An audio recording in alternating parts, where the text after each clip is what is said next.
dropshipping wasn't big like 3-4 years ago. Like no one really knew what like creating an online business was actually like. Hundreds of thousands of dollars I literally spent. I'm not even kidding. When I was 18 and 19, because I didn't know how to manage money. Yeah. And then you get hit with tax and you're like, oh my God, like tax is, what is tax? I've never dealt with tax before. Oh my God, I'm going to make $1 million. And there's nothing wrong with thinking like that too. Like, I remember when I was first starting out with drop shipping, like, that's what fueled me. Like, literally, that's what fueled me. I was so excited. Anarchy! I don't even know what this means, but I love it! What is up, money makers? You're listening to Before the Money. I am Jack William. This is the show where we deep dive into the unfiltered truths, wins, and lessons of really impressive people living a life by design. Now, I'm excited for this episode because it's going to challenge you and it is going to motivate the fuck out of you. If you're not profusely rewriting your goals by the end of today, we haven't done our job. All right. So this is a special episode. He is a returning guest. We were just chatting beforehand that it's been 2 fucking years since he was Before the Money, episode number 10. So for all you long-term listeners, that might have given away who my guest is today. But 1 year ago, I'm going to give you a recap of where he was, because the crazy thing about this man is everything that he says just seems to come into existence, and that's not by accident, all right? And we're going to get into that today. So 1 year ago, he was drop shipping. He just cleared his first $100,000 or 6 figures in profit. He had his very own apartment. He had just started his education company, eComm Academy. And he was cruising around the Gold Coast in his Mazda 3, which he likes to call the Maserati. And we had conversations about that car and his manifestation and stuff. So I'm excited to kind of get the reverse end of where he was at, because now, flash forward 2 years, he's now whipping his brand new Mercedes CLA 45 AMG, which he had bold on his vision board. He told me on that episode that that's the car he was going to get, right? He is 100% focused on impacting the lives through his eComm Academy, which is doing $100,000 per month with a 70% profit margin, which is huge for you people that run businesses.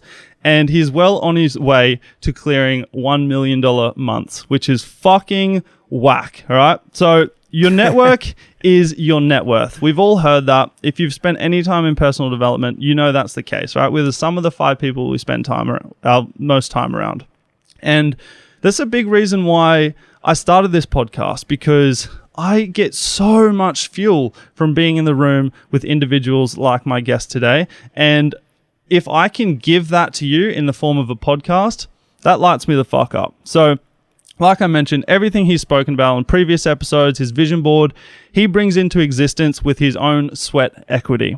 So I'm really excited to see where his sights are set now. I'm really excited to get a glimpse into the goals of this very unique and inspirational individual. So please welcome to the stage, Before the Money, the Master Manifester, the e-commerce annihilator, Mr. Daecian Sparks Young.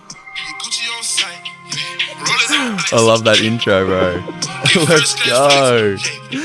Dude, how are ya? I'm doing well, bro. And I just wanted to say before we get into everything, I just want to congratulate you on everything. I think that majority of people would have given up, even though you're not doing it for money and things like that.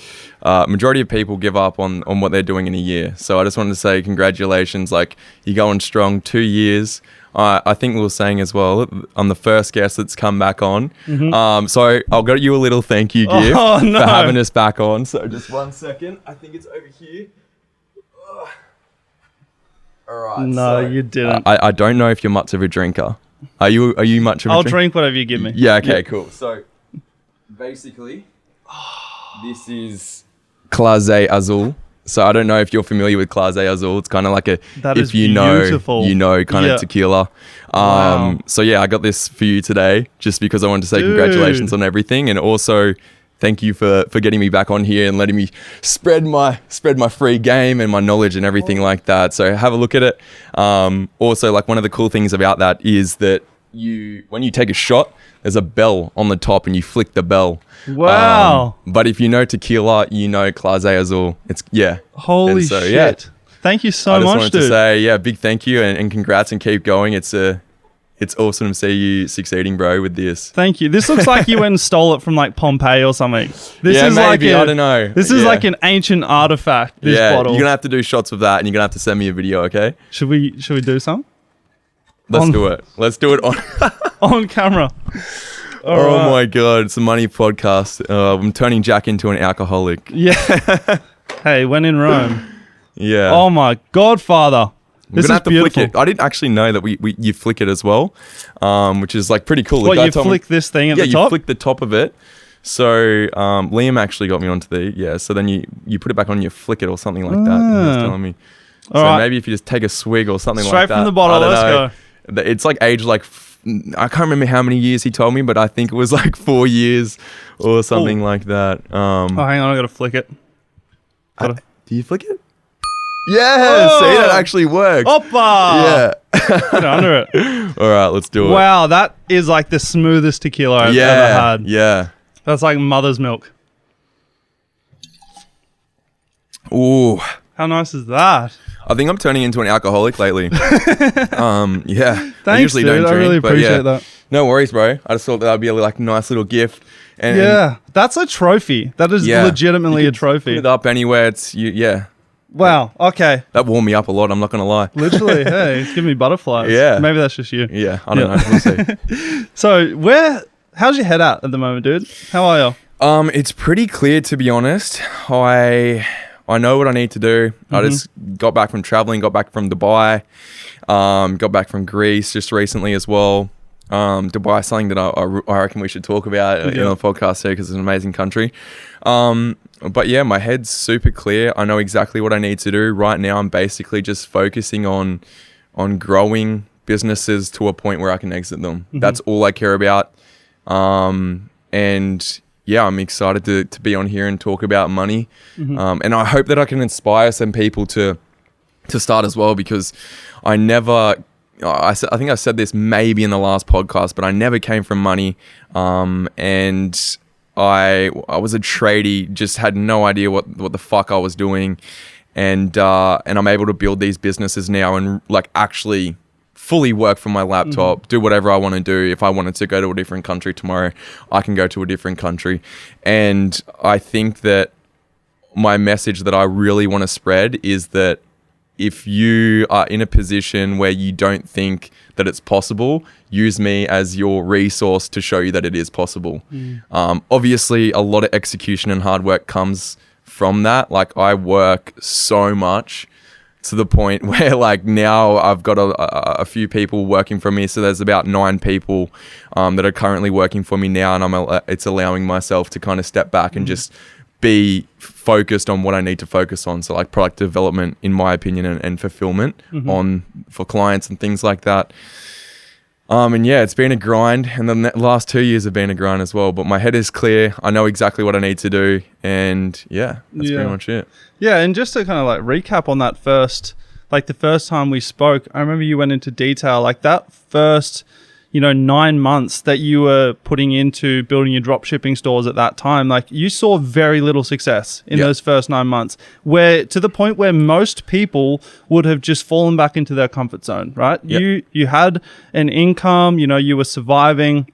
You weren't happy, but you were surviving, in the beautiful Australia. Like, life's good to a certain degree, but you knew that you were destined for more. Right. And you didn't allow that voice to quiet inside you, no matter how hard it got. So that's the big reason why you inspire me. And it's a big reason why we got so many incredible messages from your last episode. So Before the Money's grown quite a bit since you've been here last time. We're doing introductions and shit now. Like, we're somewhat getting professional. So I'm excited to see where your head's at now. And let's talk about the e-commerce academy. Let's dive straight into that, because I know that you're passionate about it. You're, creating a lot of impact. Like, I see lots of people come from your community that, have managed to change their life. This internet thing that we've all got access to is a fucking wicked tool. So how were you first motivated to start that? Like, I know it was the Wi-Fi project beforehand. You talked about rebranding so that you could build it just like to an exit. But What is it apart from the exit that, makes you get up and work on that project every single day? Yeah, so in the beginning it was Wi-Fi project. Like that's how it kind of started out, because dropshipping wasn't big like 3-4 years ago. Like no one really knew what like creating an online business was actually like or anything, and the business models weren't like that. You got SMMA, you got so many different business models now. And when I first started out, I just happened to come across like these really small YouTubers doing dropshipping and things like that, and they would give you like advice here and there. It wasn't that much advice. And then obviously I had success. Like I'm creating a very short story, but then I had success with dropshipping when I was 18 and 19, and I just like from the people that knew me, they were asking a lot of questions. Like, so I had close friends, and then friends of friends, and then family friends and things like that. Everybody was asking questions because it wasn't big. Like nobody knew what dropshipping was. And then COVID hit, and that's kind of when I created Wi-Fi Project, which was like a personal brand course. It was just like dropshipping course, and I only sold it to people who were my like following me and things like that, or knew who I was. I wasn't like running ads for it or anything like that. It was just pure organic. Whoever knew me and knew I dropshipped, like they had the opportunity to join the program. It was literally just a course at the time. There was nothing else. It was just a course on me teaching people how to dropship. Fast forwarded, like probably like a year later, I really wanted to pivot into creating an education company, and this is probably when I had the last podcast as well. So essentially, I worked on doing a massive rebrand, and started to kind of put together a business plan to create an education company rather than a course to sell. And actually, and with the education company, have account managers, have a proper team, and that's what I was planning, and that's what I envisioned to do. And so I basically worked for so long trying to build just like a team of people. I was trying to like just do everything. Like I think that I fell so obsessed with eComm Academy, like building an education company, because there is so much that goes into it when it's not just a course. Like you're running a proper business, you're systemizing everything, you're creating different strategies for paid marketing. Like there is so much that goes into it, even hiring. Like dropshipping doesn't teach you how to hire, it teaches you how to get a VA. You know what I mean? So I had to figure out how to hire people in Australia to become an account. Like it's literally never ending. And so I fell in love with not knowing what I had to do, I think, in my opinion, because I knew how dropshipping worked, knew everything about it. But then finding this other business model, creating an education company, the unknown, is this going to work? And trying to create it the best version of itself, like the company. I think that I fell in love with that. And this was like very early days when I had just transitioned. Oh my god, that tequila, bro! It's going straight to your head. Transitioned into eComm Academy. My brother had messaged me, and he was like, "Look, bro, like I actually don't like what I'm doing right now." He was doing solar panels, like electrician, solar panels, and obviously coming from a very very similar background to what I was coming from as well. And I was just like, "Look, if you want to quit, but you're going to have to work with me for like 3 months for free." And he was like, all right, I'll do it. And then that kind of was the first like kind of team member that I hired for eComm Academy. So it was my brother. He worked for free for so long. Like if he's watching this, we always talk about like how long he worked for free. He probably hated me. I'm sure he loves you now. Yeah, 100%. Well, fast forward now, he's got a store that just cracked 100K as well. Oh, beautiful. And it's he has created a really good dropshipping store, and it's doing really well. And he's still working for me at the same time. But yeah, I don't know if I'm going off track, but that's kind of like my passion for it. And that's kind of where it started. My passion is just like, I didn't know what I needed to do. So it was like relearning so many different skills. And there's so many. There's like so many skills that go into creating like a proper education company. And like even just like working closely with your accountant and stuff, and that's something that I had to do in the beginning. And it's been a grind, and I've been working I work so much. And it's not easy. Like it's definitely not easy. You said at the start of the start of the podcast, like most people would have given up 100%. It's not easy. Like making my brother work for me for free for that long. Like usually people would give up if they were him as well. And yeah, that's pretty much what made me pivot into focusing all of my time and attention on eComm Academy at the moment. That's pretty much it, because I fell in love with it. Like I actually love it. I love this type of business and everything. And also like my accountant and my mentors had always told me, like, if you focus on multiple different things, like let's say that I focused on 4 different things, you can only get a 25% outcome. Like it's impossible to get 100% outcome on 4 different things. You can't do that. Yeah. If you want to create a business, I would always suggest just focus on one thing at a time. Like look at majority of people that try crypto, then they try eComm, then they try SMMA, then they try, I don't know, Facebook Marketplace selling things. Like they're failing at everything because they give things like a try for about 30 days and they give up. It's like, okay, well, what's the common variable in those, not in the failure? It's you. Just focus on one thing, keep at it, and just work every single day until it works. Like that's literally it. There's and that's no secret. Half the battle is like just fighting the urge to look left and right. You know, that is the hardest part of it, in my opinion, because like, you know, I'm pretty sure it's one of Newton's laws. If you can stick at something for long enough, like it's bound to pay out a dividend. You know, like look at the stock market, for instance. You know, if you stay in, you know, something like the S&P 500 for 10 years, the statistics of you being up are about 112%. You know, that's a beautiful analogy for business as well. Like if you can do the hard thing and stay focused on one thing, and like I'm speaking to this from experience. I spent years and years and years just trying to do everything to make sure that I had the most possibility of something taking off. But what really happens is none of it takes off. Because like in the early stages of a business, as you know, you're not just like the marketer or you're not just accounts manager. You are all of that. You're your own accounts manager. You're the marketer. You're the CEO. You're the CMO. You're the CFO. Like you're absolutely everything. And to try and think that we can do that for 4 or 5 different operations is insane. Yeah. Because what happens is things start falling through the cracks, and then we then get further deflated because we're missing things. We're upsetting clients because we're not delivering, all that kind of stuff. And it's just, it makes for a very unsettling emotional experience. And then that's when I feel like most people lose the love for the entrepreneurial journey. Absolutely. You know? I would 100% agree. Like you look at majority of courses in Australia now that sell like eComm courses and it's just a course, no support, or they say there's support and there's no support. They don't exist anymore. Like you'll find that they might run for like 6 months and then they'll just die off. It's because they get too caught up in the money side of things. They think that that's the business's money is their money, and then they end up spending it on dumb shit, which I've done before with drop shipping. So I learned from my mistakes in drop shipping. I spent like literally all my money, all the profits that I made, hundreds of thousands of dollars. I literally spent. I'm not even kidding. When I was 18 and 19, because I didn't know how to manage money. And then you get hit with tax, and you're like, oh my god, like tax is, what is tax? I've never dealt with tax before.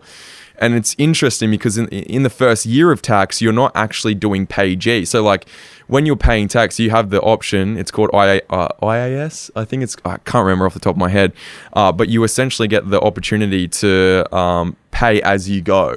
So throughout the year, you can pay your tax from like, they basically, it's called IAS. If I'm said that wrong, I'm going to look like an idiot. You have BAS and then you have IAS. One's GST, one's tax. And you can essentially pay it as you go.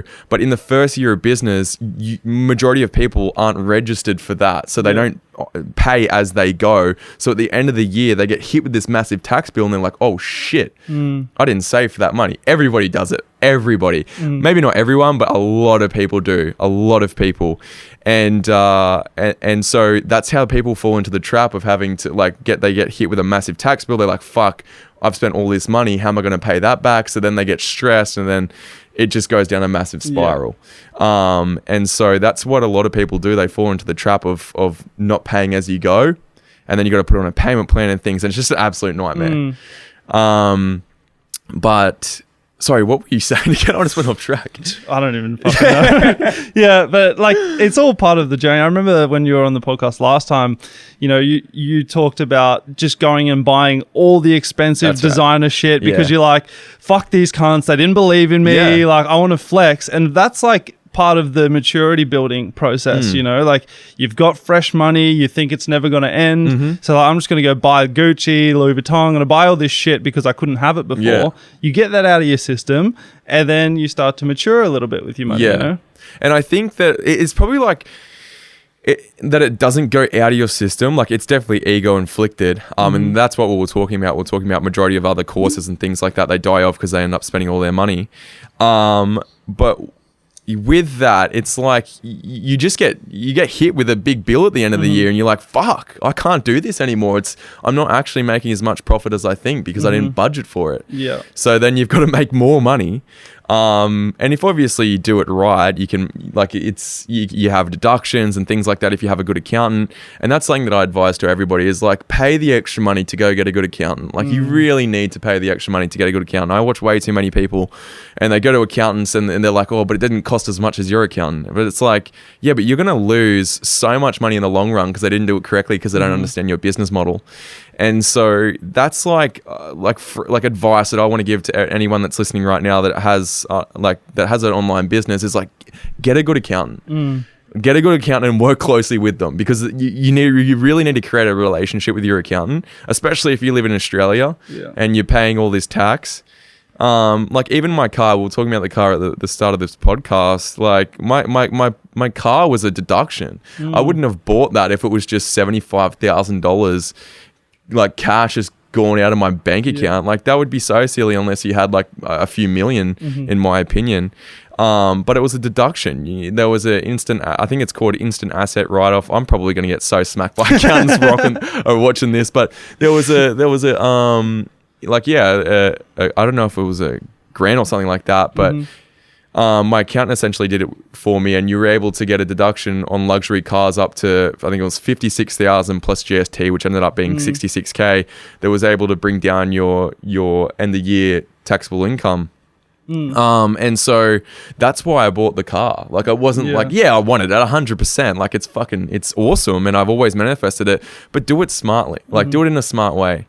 That would be like my advice. Like make sure you're doing everything through an accountant. Don't do what you think is going to work because it usually isn't how you think it is. And there's definitely a lot of benefits of owning a business in Australia as well. Like you have a grant called EDMG or EMDG. Can't remember what it is. Again, one of the two. No, literally one of the two. You need like a notebook in front of you. Maybe I should have looked at this up before we started. We need like a Jamie to look up shit on Google. Literally, can we look that up, Jamie? And essentially you can get 50% of your marketing expenses back from overseas spend. And it's like, that is huge. Like if you have the right accountant, that's a lot of money. If you spend $300,000 overseas in overseas marketing, you get $150,000 back at the end of the financial year. So you're essentially halving your customer acquisition costs from overseas, which is huge. Like that's a lot. And so if you do it correctly, again, like you would have to speak to your accountant and things like that.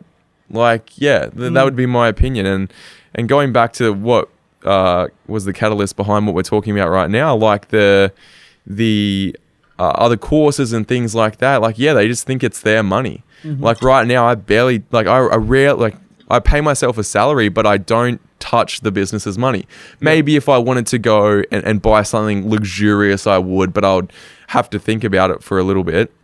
Like if it was a Rolex or something like that, like I would think, okay, well, I need to figure this out. Like, what's the best way of doing this? But I always treat the business as it's like own cogwheels running. I'm not pulling out $30,000 out of the business account going, okay, well, this is mine now. You can 100%. That's what a lot of people fall in the trap of doing. But I don't do that anymore is what I'm trying to say. I did when I was younger, I'm 23, but like I did, and it didn't end well for me. So that's why, and you learn from your mistakes. Failure, like there's no such thing as failure. Like you just learn and you just keep moving. And that's what entrepreneurs do. Like a lot of entrepreneurs fall in this trap as well. Like you talk to a lot of them, if they're being transparent with you, they'll tell you that they've probably had a tax situation that they didn't like.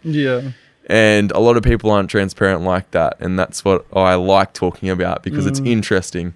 And I talk about it on like when I do coaching calls with clients and things like that. Like that's what I like talking about, those types of things. All the stuff that you don't necessarily like focus your attention on. At the beginning of the journey, you're all about like the big shiny stuff. It's like, I'm making this, or this store is doing this much profit, blah, blah, blah, blah. And that's all good. That gets you motivated, gets you out of bed. But then you got to have like a part of your brain that's focused on the real business shit, you know, and that's where the maturity comes from in lots of ways. But a big trap, like I know I've definitely fallen into it, like you mentioned, is just like taking the money out of the business. It's essentially fuel. You know, everything that's in the business is there to fuel further growth. So the name of the game is like, how long can you resist the urge of taking fuel from the business? It's like, you know, a rocket, for instance. Like if you're taking fuel out of a rocket when you're on the way up, you're not going to get as high as if you were to just leave it all in there. You know, you might not even make orbit. You come crashing back down again, which is a trap that most people get caught in. But it comes from maturity in business. And like, I think I've probably started 7 businesses before I found one thing that like everyone did does. anything, you know, and like you learn a little bit on every single business, and it's always difficult to kind of call it quits on something. Because like, you know, there's no such thing as failure. The only failure is when you quit.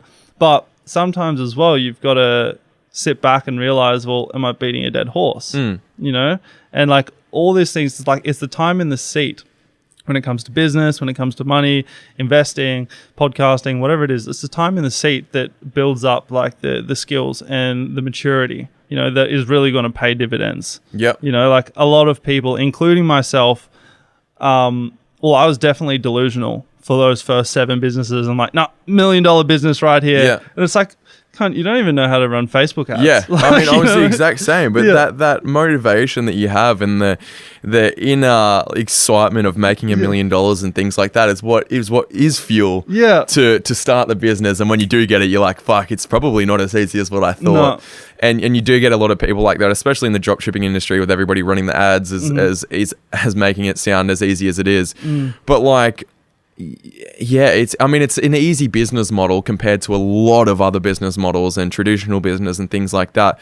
But you still got to put in the work. Like you might get a client like that comes in and that launches his first product and it just pops off and it's just like, oh fuck, okay, well that doesn't like always happen. But yeah, like I don't know. I think that if you just stick at it, I think that's the main thing. Like just stick at it. And have that excitement of, oh my God, I'm going to make $1 million. And there's nothing wrong with thinking like that too. Like I remember when I was first starting out with drop shipping, like that's what fueled me. Like literally that's what fueled me. I was so excited to make $1 million or even just make my first $1,000. I didn't even have, like I have a screenshot still to this day in my favorites of having negative $2 in my account. Like, obviously, when you're 18, you're not going to have money, but still being 18 years old and other people have jobs and things like that, and they've got like a few thousand saved up, it makes you feel like shit when you're the person that's got no money. Yeah. And so you use that as fuel to want to make that first 1K, first 10K, first 50, first 100. And it's exciting, bro. Like that's super exciting. Especially when you've created it out of thin air, you know, like you've created, like obviously there's lots of fulfillment in a job that you love, but the first like time that your Shopify account goes cha-ching, like you almost wet yourself. Yeah, it's an incredible feeling. Like we tell that to like all of our clients that we work with. It's like you only ever have one first sale. Yeah. So cherish the moment. Make sure it's unmuted because it's the best feeling ever. But yeah, and I love like showing people that you don't need to have this insane entrepreneurial background, or my dad works as a CEO for I don't know, just like all these big companies and things like that. Like you can just be like, I'm a normal person. Yeah. There's no, and like, there's no reason why you can't make money yourself as well. Obviously you don't have to, it's completely up to you. But I find that there are a lot of benefits from having money, and I'm a lot happier from having money opposed to not having money. And anyone that tells you that they're not happier, ask maybe how much money they have, because it's like majority of the time, people that say that money doesn't buy happiness usually don't have either of the two things. So that would be like my advice. And you don't need Yo, so I just checked our statistics, right? It's not something I do very often, but I was blown away. Our subscriber base has exploded over the last few months. So I want to thank all of you who have clicked that subscribe button. You show up to the episodes every single week. You support, you participate, and you take action for yourself. And for all of you who haven't subscribed yet, you want to be part of the club, go ahead and locate that button on whatever platform you're listening to this on. The subscribe button is usually pretty bright. If you want to be notified every time we drop a valuable episode, and while you're on a roll, why don't you go ahead and leave behind a 5-star rating? Let us know we're producing value, because we're going to continue showing up and doing our thing every single week, bringing on high-value guests and sharing unordinary stories of how they got there. So if you're an action taker and you don't want to miss out on an opportunity to gain valuable knowledge that's going to propel you towards your success, go ahead and click that subscribe button, and let's get stuck back into this episode. All right, guys, apologies there. Camera's just cut out, but it wouldn't be Before the Money if we didn't have some kind of technical difficulty. 100%. You know what I mean? All right, let's get this Nothing show runs back on the road. smoothly in business. Exactly right. Yeah. Sorry, I had to cut you off there. You're just... I can't even remember what I was talking about. You're just saying that you're just a regular dude. There's absolutely nothing special about you whatsoever. Yeah, like people, like, it's funny because there's literally nothing. Like, I was just working a trade.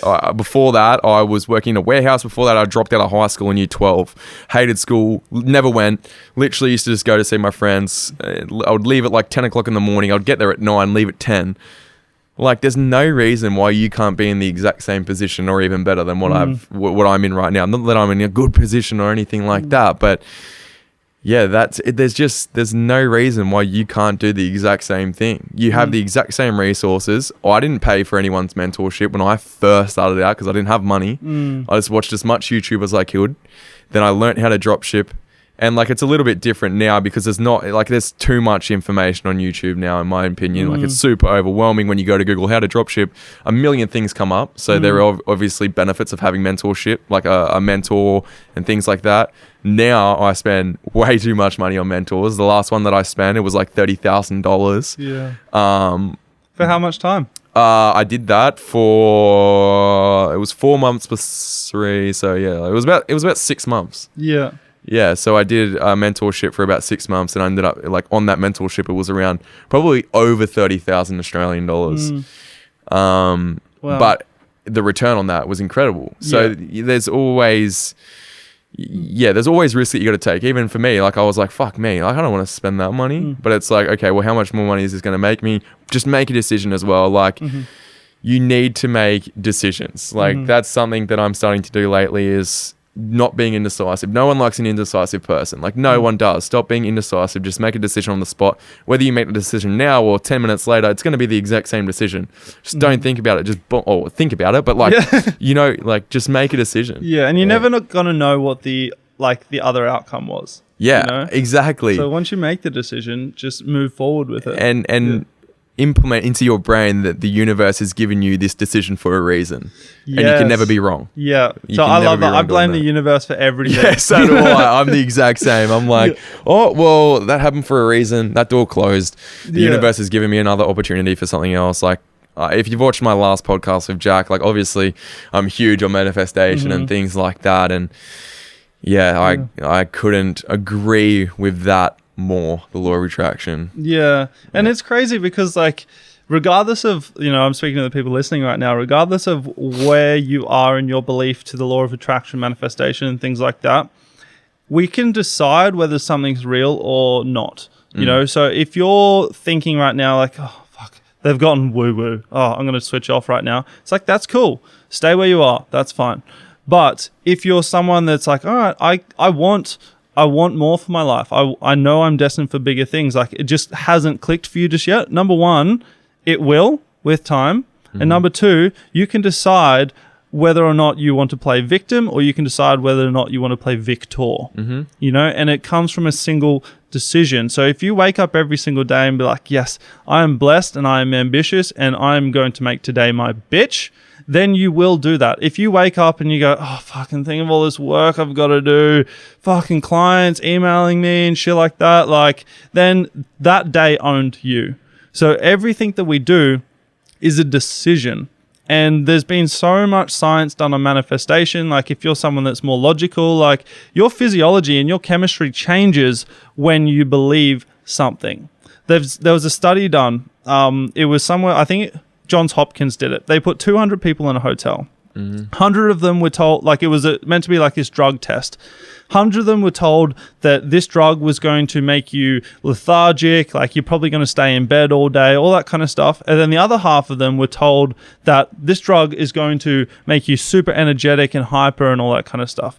The 100 people that were told it was going to make them lethargic spent their entire time in bed. They got overweight. They most of them got the flu and all this kinds of stuff, and they had negative side effects. And then the other half, majority of them were doing workouts in their room, and they were both given, like both sides of the coin were given sugar pills, Interesting. That's very interesting.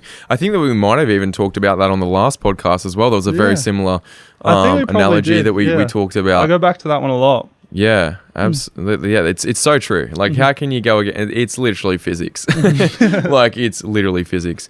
But yeah, no, and I believe in that so heavily. And like, I'm so blessed that my mum was woo enough and then my dad's like super straight down the line. So I kind of got the work hard and shit will pay off from my dad, and then I got the believe in shit will pay off from my mum, and then that meshed into me. Exact same. Very similar situation to me. My dad was is very mainstream. Yeah. Maybe not so much anymore, but and my mum was super spiritual. And I definitely think that with my family that I have in the future, my kids and things like that, I'm definitely going to seclude myself from majority of people, in my opinion. Yeah. Going to have my own farm. I always say when I'm older, probably Lambos over farms Just over get the Lambos. Lambo truck. Yeah, true. You can get a Lambo truck. Just cut it into a ute or something. I'm definitely going to have a farm, grow my own produce and everything like that. Like 100%. I already know. It's already done. Dude, It's already I've always wanted, like, because I believe heavily in community, right? But I'm the same kind of thing as you. I want to seclude myself from like the bullshit of this world. Like, there's lots of beautiful stuff in this world, don't get me wrong, but I'm very protective about what comes into my awareness. So I've always thought about buying, like 1,000 acres and setting up 10, 100-acre blocks and just having like the whole crew in farms, like close enough, but we've all got our own privacy and shit like that. Yeah, absolutely. Like our family's already talked about this. This is something that we're actually already doing. And just having I love the modern tiny homes and things like that. Yeah. I think that's really cool and trendy at the moment. But yeah, definitely down the line, nowhere near yet. I'm not having kids anytime soon. Yeah.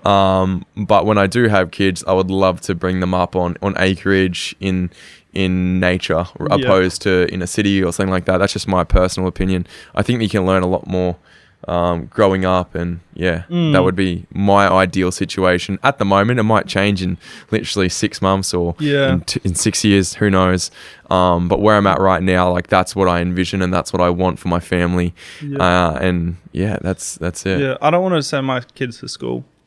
Yeah, this is something that I've definitely, it's an interesting topic for me to talk about, because I think that, I don't know, like I don't know if I can't make a decision right now because I don't have kids, so I don't know, but I've said that a few times to my partner and she's been like, what, really? But my partner's super spiritual as well. She's amazing. And I don't know, that's a very interesting topic to talk about, is whether or not. What I find interesting, because like I've done quite a bit of research into this, and there is a lot of hoops that you have to jump through just to make it legal for you to not send your kids to school. Yeah, but I feel like once you're at a certain amount of, like once you're at a level where you have enough money, no one can actually tell you what to do. Even with the last 3 years, like, do you think a billionaire really couldn't fly around the world to any country that he wanted to? Of course he could. Like, of course he could, because he's got enough money. Or even if you got like 100 million, of course he can fly around to wherever you want. It was happening all the time. Like, it literally was happening. And I think that when you get to a stage of wealth, you're able to kind of do whatever the fuck you want to do. Yeah, and that's what motivates me a lot. Yeah. It's like all well and good, these figures, like, they're just a measuring stick, right? But what's behind the figures time freedom, financial freedom, it's location freedom as well. Like, this world and this human experience has so much to give us. There's so much that we haven't even tapped into yet, you know, at your level, at my level, like at other people listening that are probably further along the journey than us. Like, they're still scratching the surface of what it means to be a human. And I'm talking physically, I'm talking like from a conscious perspective as well. Like, there's so much that this life has to give us. And, you know, whether we like it or not, money has just been the store of resource that allows us to unlock that human experience. I agree. Like, I always say, like, money fuels my motives, family, health, and freedom. Like, that your money will take care of your health. Health is expensive. Even eating, like, I think I literally said this in the last podcast, like, that I did. Like, organic foods are more expensive than more processed foods. Yeah. So, like, even eating organic is expensive. It's like that on purpose.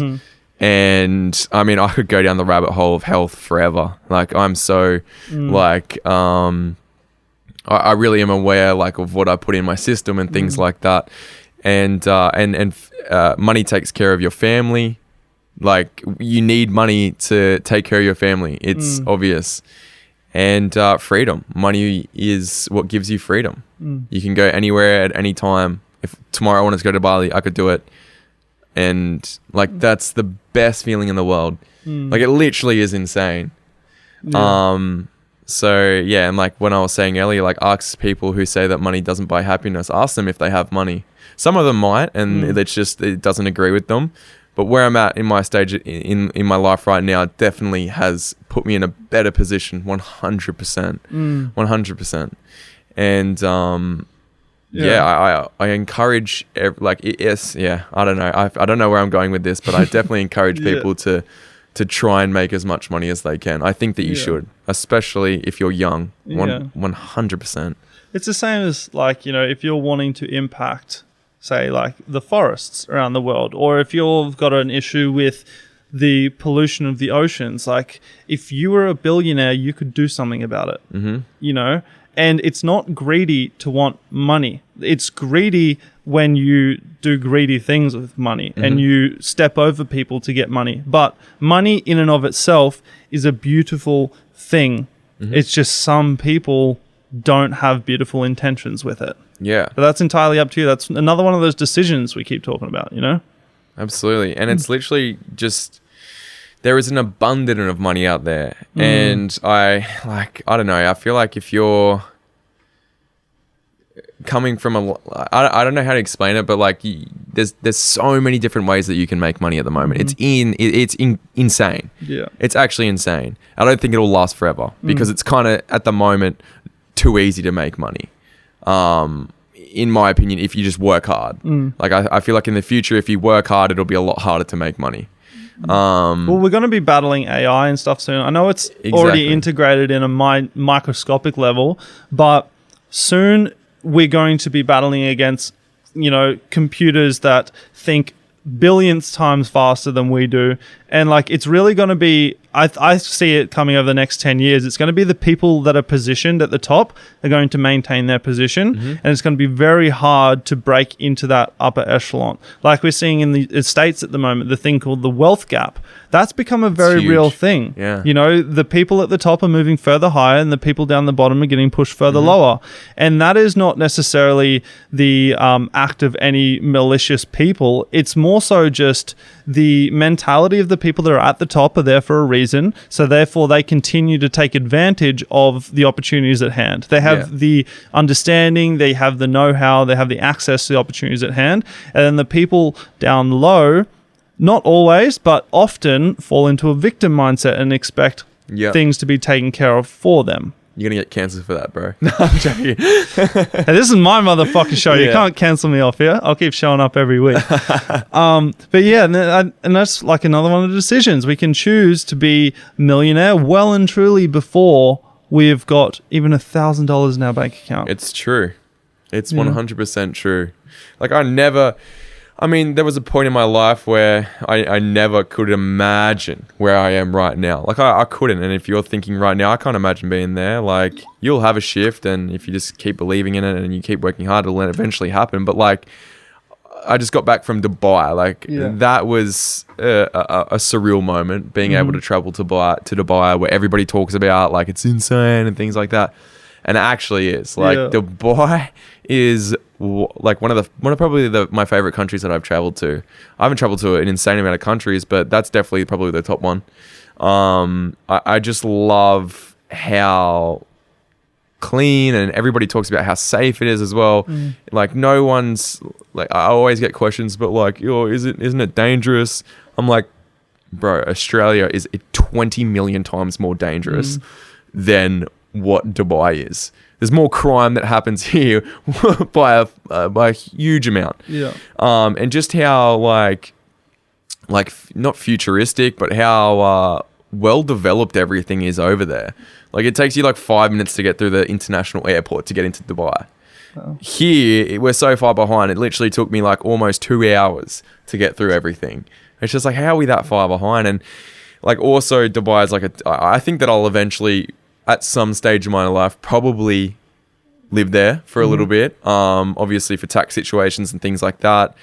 I think it's just an incredible country, and you feel it you feel it in the atmosphere. You feel like so motivated. Imagine like being surrounded by people that are doing exactly what you're doing 24 hours of the day. Like, and also there's no, how would I explain it? Like, there's no tall poppy syndrome there. I thought you were going to say that. So everybody's kind of on the same route, on this, like everybody just wants to level up. That's essentially what it is. Like everybody just wants to level up.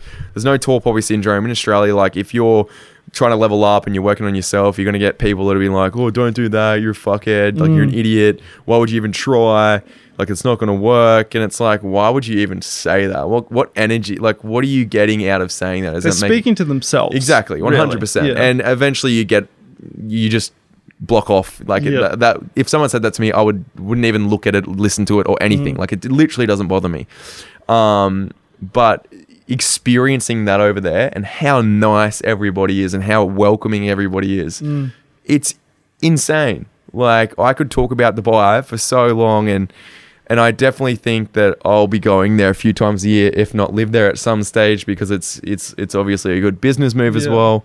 But what you would have to do, in my opinion, if you were to live there, is obviously weigh up cost of living versus how much you would save on taxes. That's probably the smartest decision to do, weighing up that. And then obviously, would you be able to live in Dubai for a period of the year? Obviously, I would. I think it's an amazing country, so that would be something that would be obvious for me to do. And how's your partner feel about, leaving the Gold Coast?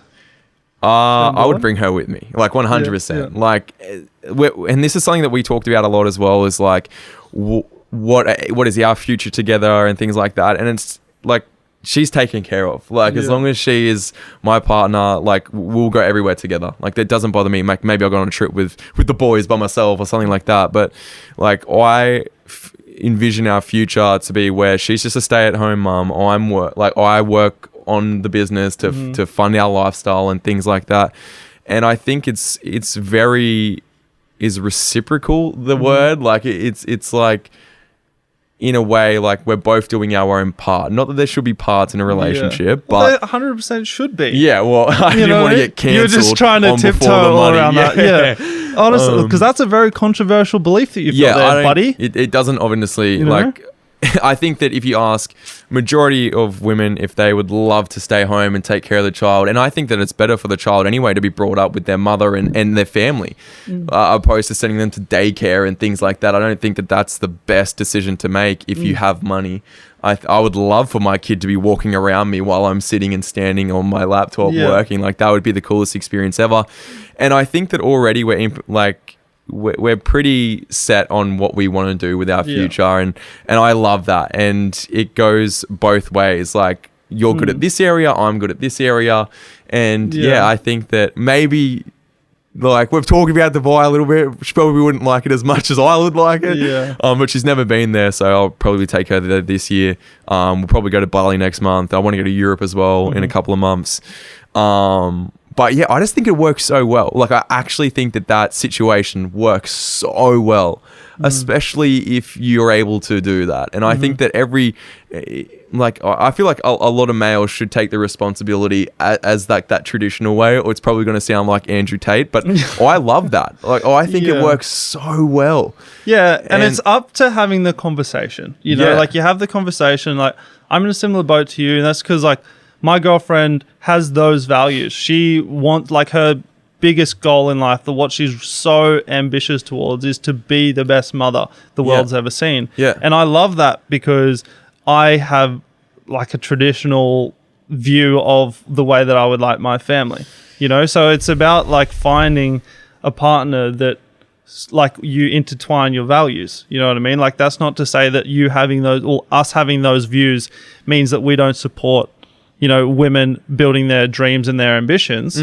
You know, it just means that we've, just like anything else, like, you know, you wouldn't partner up with a woman that doesn't have the same kind of interest in you in other areas. So why is it different whenever we come to the taboo relationship of, you know, when we have the taboo conversation of relationship roles? Why should values then not be talked about in that instance as well? Exactly. You know? 100% I agree. And like, I think that I just think that it works really, really well. Where we're at right now, like, it's perfect. Like, it's really, really good. And I think that it's exciting too, like being able to, like, if you're a stay-at-home girlfriend or something like that, like, that's exciting, like, in my opinion. And like, I want to be around my partner as much as I can as well. So it just works so well. Yeah. But in regards to moving to Dubai and things like that, I don't think that, I don't know, like, we've had the talk, but it's not something that I would do immediately. But I think that I would probably just live there with my company by myself, and then she would come over a lot. But it is a long flight, but it's I don't know, it's up to her. Whatever she wants to do. I'm not like controlling her or anything like that. How much of the year do you have to live there to get the tax benefits? I don't know. I have no idea. I'd be literally lying if I told you, but I think it might be 3 months. Okay. Oh no, 6 months. 6 months, like 180 days of the year or something like that. I got a couple of friends that live there at the moment, and it's actually like not as hard as it sounded to get set up. It was like you just pay. I don't know. I would have to look into it more, and I'd literally be lying on the podcast. We'll discuss it on the next podcast. Yeah, we'll discuss it on the next podcast when we're doing it over Zoom. Yeah. No, I'll just have to fly out to Dubai. We'll set up in your apartment. Oh, I would love that. I think that would be a really good thing to do. Yeah, hard out, dude. So on the topic of, you know, your future and things like that, where are you going? Where are your goals at? Like, where is your head at in terms of your milestones and all that kind of shit? Yeah. So, I mean, I've got eComm Academy. I'm going to eventually exit that, sell that off. So that's something that I've already got in the pipeline that I want to do. Then I obviously have Lux Week as well, which is my international travel company. And so eventually, I don't know, maybe years down the line, sell my equity in that to someone else. Not too sure. I don't even have a plan with that. It does really well. Like, it's already like crushing it. Literally crushing it. And then I also want to create a software company for eComm Academy as well. So essentially create some type of new product where it'll be a software that all clients will be able to have. Kind of like what E-Man has done with his, I think. Is that launched yet? Mine? No, Iman's. I have no idea. I actually have no idea. And then I also want to... what was the last thing? Oh my God, I'm having a mind blank. You might need more tequila. Yeah. But yeah, I mean, just have it. Like, I want to travel a lot. That's what I want to do, and buy some luxury items. Like, I think that's the next thing that I want to get. Like some cool things. I don't know. I don't really like. All I care about right now is just building my business, working day to day, going out and eating good food, having good dinners, and listening to good music, and having a happy life. That's literally all I care about at the moment, and just making as much money as I can. There's nothing wrong with that. Yeah, that's what I want to do. I want to make as much money as I can, and I want to be happy. I remember I am that's how happy. you opened the last podcast. Really? Yeah, like, I want to make as much money as I can, and there's nothing wrong with that. Yeah, And we're there's like, literally okay, let's go. Yeah, like there's nothing like and that's another thing that I wanted to do. That's what we're talking about was have a really high value network that I want to build. I would love to do that. So powerful. Yeah, I want to build a high value network where you can essentially, like, if you're making over a certain amount, you have the opportunity to get into the network that I have as well. Because that's something that I literally just always wanted, and that would be more of a hobby for me. Not a hobby, but like I just want to have a group of really high value males that just make an insane amount of money and just hang out. That's what I love doing. Like, if you're one of my close friends, most likely you're making a good amount of money. And if you're like one of my friends from when I was before making money, right now you're probably also making money as well.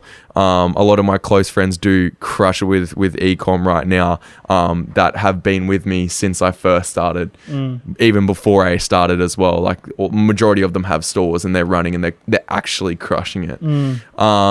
So, and if they're not, then they're probably working with me as well, like working for me at eComm Academy. But yeah, like that's what I would love to do. I'd love to create that high value network of people, and just hang out, like, and just talk. Yeah. It's really, really cool. It's the proximity to those ideas. Like, I'm part of this thing called the Temple Club, and it was started by this guy named Mark Tide. So he's like a marketing consultant for Richard Branson. He has been for multiple years. He's done marketing consulting for, McDonald's, ABC brands, like so many huge brands. And now he retired at 37, and now he's kind of started this thing, which is like, back in ancient times, elite people would meet at the temple, right? And they'd discuss big ideas. They would discuss what's happening in their communities. They would solve problems, all that kind of stuff. So that's where the idea for this temple club came from.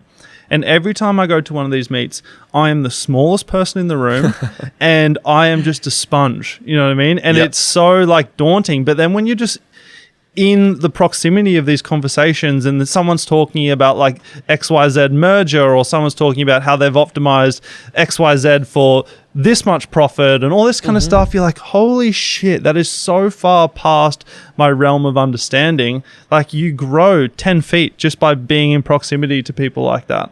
I couldn't agree more. I think that like having like who you're surrounded by, like, it's so cringe, but like it's so true. You literally are like, look at your 5 friends, or like your 5 closest friends right now, or even your 3 closest friends if you don't have 5, and just think like, am I the same as them? And majority of the time that you are.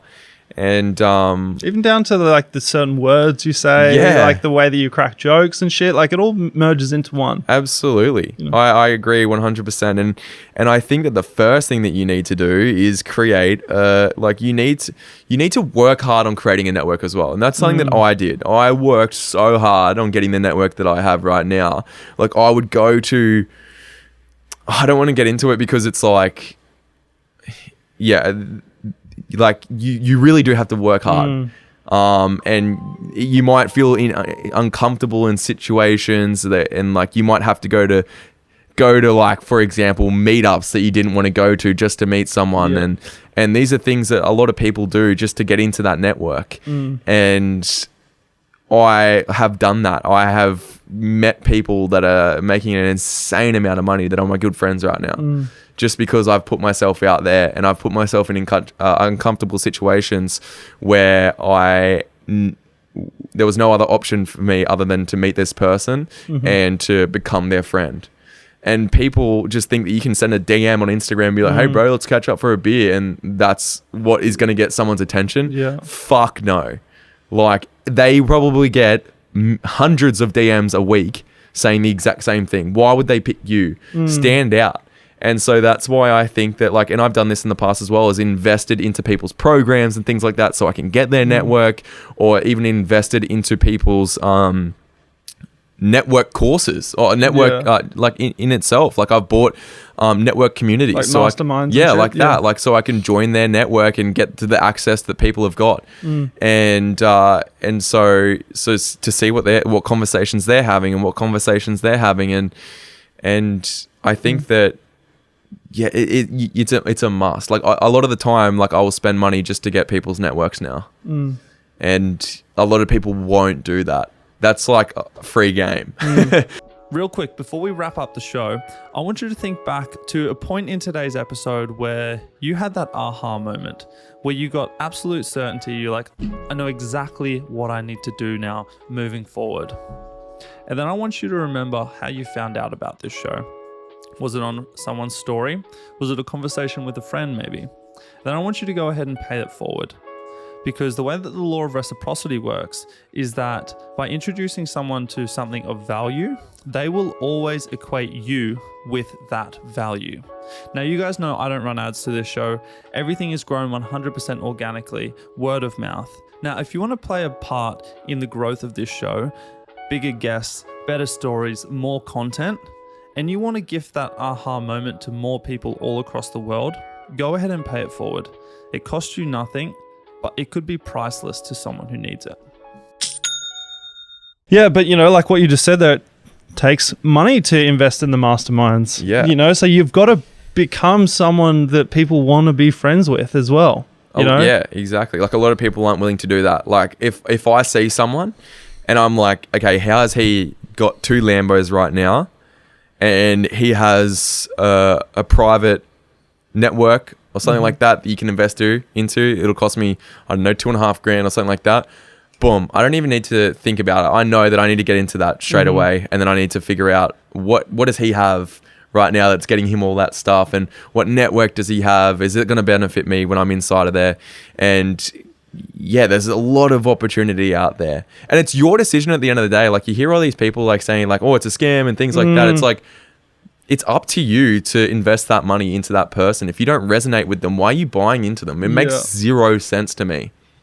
And so if you don't agree with their motives, don't buy it. Like I would never buy something where I don't agree with what the person does. It just makes literally 0 sense. And I think that you've got a very weak mentality if you're converting like that.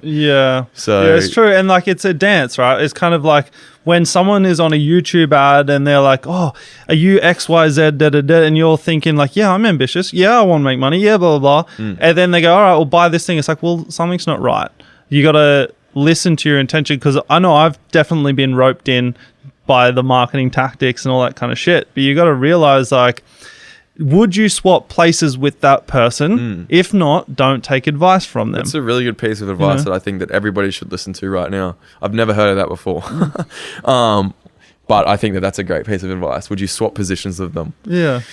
And that would probably answer all the questions that they need to know. And the majority of the time you have the answers for yourself as well. You just want that extra nurture of like, you can but from someone else, like, agreeing with you. Yeah, and I feel like as well, like we want the shortcuts. Like I was watching this YouTube ad yesterday. It was very enticing, right? And it was like, some of his clients, were doing $300,000 months for like 5 minutes work a day and all this kind of stuff. He like never said what it was, but he's like, this AI-driven revolutionary business model, all this kind of shit. And I'm kind of like, there's a little bit inside of me that's going, ooh, 5 minutes work. I like $300,000. But then the logic kicks in and it's kind of like, that's not possible. It's like, what is the catch? Like, what is it like that? Because yes, there are fast tracks to money. Yes, there are shortcuts and levers that you can pull. But at the end of the day, like, if you're looking for the quick win and you're trying to do anything you possibly can to avoid the work, that is a downward spiral that you can get caught in really, really quickly. And that's what leads to what we started this podcast on, jumping from thing to thing to thing. Because if you've been promised $300,000 for 5 minutes of work and that doesn't happen in 5 minutes, then you've just invested this time and you're deflated and you're going to bounce to the next thing. Also, like, you can get a refund. It's like completely illegal for the company that you're investing into to hold your money. I don't know if there's like a specific policy for it, but you're like, you just get a refund. If you don't agree with the person that you shouldn't have invested him in the first place, but yeah, like, you're entitled to a refund. Refund it. So Refund it. Yeah. I mean, if they held your money, then it's probably a scam, but yeah. Well, one final question. Let's do it. I really don't want this to end, but It has to at some point. I've got to eat. Yeah, literally when I took that, like, because I haven't eaten any breakfast or anything yet, when I took that swig of tequila, it just like sat and started like burning my stomach. I did a little bourbon. I tasted the tequila. I was like, oh my God. Oh, all right. On that note, Yep. one more to wrap it up. Driving home like this. It's all right. I'm not going to lie. So I've been turning into an alcoholic lately. Oh my God. That is so good. That is very cool. That needs to be sitting next to like a shisha or something. Maybe every podcast that you do, you make them flick it from now on. It sounds like a meditation bell. Hang on. Hello, my children. It's ASMR. Yeah, literally. eComm ASMR. So, what do I want to ask you? How do I want to wrap this up? Money. Money. I don't know why I said that. I feel like we've been chatting about money the whole we have. fucking time, haven't we? So, all right, you've got 60 seconds to spend with your 18-year-old self. Yep. Where do you take them? Where do you have this conversation? And what do you say to them? If I had 60 seconds to talk to myself, oh my God. I would. What's the ideal outcome, or just? It's up to you. Okay, well, I would say that you probably need to create as much money as you can. So I would say get a job, make sure that you've got cash flow, and then start going on and doing. I would probably now say invest in a mentor that you resonate with, and see how they can make you more money. That's what I would do. I would just be like, get a job, get cash flow coming into your bank account, and use that money to invest into yourself. Just keep investing into yourself until you start making money in your own, like from your own business. Like, I think that's the best way to do it, in my opinion. Like, people try to make money out of no money. You need to have some sort of money to multiply it. Yeah, exactly. And it becomes easier the more money you have. 1 times 0 is 0. Yeah, exactly. But that's what I would say. I would say get a job, make sure you got money coming in, stop being lazy, get off your fucking ass. Like, that's literally it. There's way too many lazy people out there that just think that it's going to fall in their lap, and just don't give up. It's literally, don't give up, work every single day, start executing on it, make time for yourself. If you're working 12 hours a day, make a time for 3 or 5 hours where you can work on what you need to be doing to create that business after the 12 hours of work. It's literally what I did. So I'm just telling you exactly what I did. That's what I did. It's I would work for 12 hour days. beautiful to look back in retrospect though, and realize like what the things you've actually done that have gotten you here. It's crazy. You know? Like the manifesting, I would sit in my bed, vision tens of thousands of dollars. I saw photos. You had shit written all over your mirrors, like it was everywhere, dude. Like, you went all in. Oh yeah, manifestation is like a whole topic that I could talk about in itself. And yeah, I definitely I got to the point where I didn't know when I was manifesting whether or not it was real or not. It felt that real. That's what when you've cracked it. Yeah, like what? You know? When you go to get 10K out of the bank, and if you're manifesting, like, what does the aircon feel like when you walk through those sliding doors? What does it smell like? What is the chick gonna say to you? Like the chick at the counter gonna say to you when you pull out the money, or everything? Do you get them in 50s or are they $100? Exactly. Notes? You need to know this stuff. How many rubber bands? Plan it out, because it's exactly what I did. And then I walked in there and got 10K out. I remember that day. Wow. Yeah. Yeah, I have like a little bundle of cash on my desk. Yeah. That sits there in front of me. You know, like we've talked about, you know, money's a measuring stick. Yeah. It's a multiplier. It is. Don't be afraid of the shit, people. Make some fucking money. Smell it. That's what I did. I remember getting it out. I knew what it smelled like before I even got it out. Like, that's how deep I was manifesting. It's like, yep, I remember this. I remember this. Manifestation doesn't work without execution. So we'll leave it at that. Beautiful. All right. Thank you so much, guys. Been Daecian Sparks Young. It was good. Thank you, dude. It was refreshing. Thank you. Of course, bro. Thank you for the tequila. Yeah. Thank it's going to be a compulsory shot every time a new guest walks through the door. Honestly, guys, for all of you that are not watching right now, it literally looks like he's taken it out of like Pompeii. Some like ruin. This should be in a museum. Yeah. Beautiful. If you know alcohol, you would know what that is. It's a really nice drink. And it's smooth. Azul. Yeah. Lovely jubbly. Thanks, G. Cheers, bro. Appreciate it. Have a Guys, good I one. will see you all next Wednesday, bouncing with energy and full of love. Let's Peace. get it.